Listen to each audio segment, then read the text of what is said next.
السلام علیکم ورحمۃ اللہ وبرکاتہ۔ ناظرین کرام، ایک آدمی کھڑا تھا، ایک دم اس نے غائب سے آواز سنی۔ بادلوں کو حکم دیا جا رہا تھا کہ فلاں کے باغ میں جا کے برسو۔ اب یہ آدمی حیران ہوا،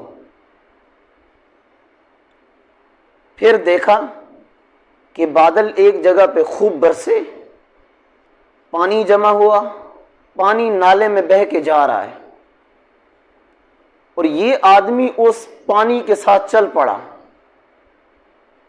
دیکھتا ہے کہ ایک باغ ہے، وہ باغ والا بیلچہ لے کے پانی کو ہیر پھیر کر رہا تھا، لگا رہا تھا باغ کو۔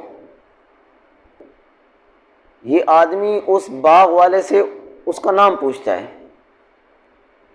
اس نے وہی نام بتایا جو اس نے غائب سے سنا تھا۔ باغ والے نے پوچھا کہ تو میرا نام کیوں پوچھتا ہے؟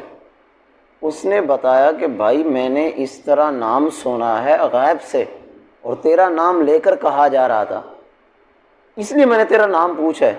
اور تو کون سا عمل کرتا ہے جس کی وجہ سے بادلوں کو حکم دیا جا رہا ہے کہ جا کے اس فلاں آدمی کے باغ میں جا کے برسو؟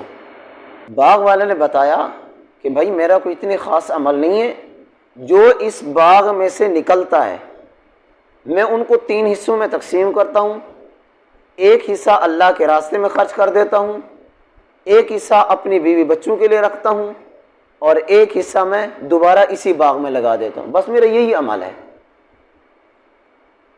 اب دیکھیں، صرف اصول و ضوابط کی بات ہوتی ہے۔